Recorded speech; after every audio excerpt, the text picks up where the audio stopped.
ఎన్టీఆర్ జిల్లా విసన్నపేట మండలంలో పుట్రేల మారెమ్మ తల్లి గుడి ప్రధాన అర్చకులు మూర్తి మాట్లాడుతూ చైత్ర మాసంలో అనగా ఈ నెల 12వ తారీఖు నుంచి పుట్రేల్లో వేయించేసి ఉన్న మారెమ్మ తల్లి జాతర ప్రారంభమవుతున్నదని భక్త మహాశయులు అందరూ అధిక సంఖ్యలో పాల్గొనవలసిందిగా కోరుతూ భక్తులకు ఎటువంటి ఆటంకం లేకుండా తగిన సదుపాయాలు ఏర్పాటు చేస్తున్నామని ప్రతి ఒక్కరూ దైవ ధ్యానంలో ఉంటూ ప్రశాంతమైన వాతావరణంలో దేవుని దర్శనం చేసుకోవాలని ఆకాంక్షతో ఎటువంటి అవాంఛనీయ సంఘటనలకు తావు లేకుండా ఆలయ సిబ్బందితో కలిసి ఈవో దుర్గప్రసాద్ ఆధ్వర్యంలో అన్ని ఏర్పాట్లు పకడ్బందీగా నిర్వహిస్తున్నామని ఆలయ ప్రధాన అర్చకులు మూర్తి తెలిపారు.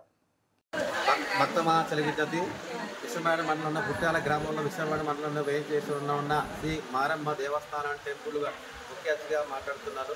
ఈ దేవాలయం దాదాపు 200 సంవత్సరాల క్రితము ఉండబడింది. 1970 సంవత్సరంలో గవర్నమెంట్ హ్యాండ్ ఓవర్ అయింది. ఈ ఖమ్మంపేట వెంకయ్య గారు బంధంచి అమ్మవారు తీసుకొచ్చారు.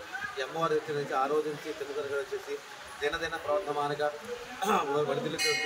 ఇది ఇప్పుడు 6 క్యాంప్ నడిపిస్తుంది. ఈ దేవాలయానికి ప్రతి సంవత్సరము చైత్ర పౌర్ణమి నాడు అమ్మవారి యొక్క జాతర కార్యక్రమం జరుగుతుంది.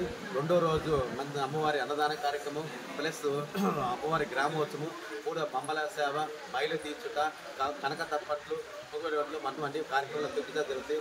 దసరా నవరాత్రులు, దసరా ఉత్సవాలు కూడా జరుగుతాయి. దాదాపు శ్రావణ మాసంలో శ్రావణ సేవ కార్యక్రమాలు కూడా మంచిగా జరుగుతుంది. ప్రతిరోజు ప్రతి గురువారం, ప్రతి ఆదివారం ఇక్కడ ప్రసాదానికి వితరణ ప్రసాదానికి ప్లస్ ఇక్కడ మేఘబొత్తులు, జర్తాలు, కోళ్ళు, అన్నప్రాసలు భక్తులు విరివిరిగా పంచుకొని ఈ కార్యక్రమం జరుగుతుందిగా జరుగుతుంది. ఇక్కడ దేవాలయంలో గ్రామ ప్రజలు అందరూ సహకరిస్తుంటారు.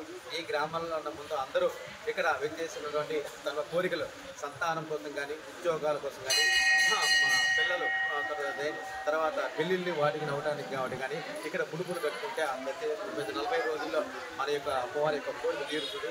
ఆ కోరిక నెరవేరిన తర్వాత ఇక్కడికి వచ్చి మన పాల్గొనలు పిల్లలు అన్నప్రాసన చేసుకుంటుంటారు. ఈ కార్యక్రమం విజయంగా జరుగుతుంది. ఈ దేవత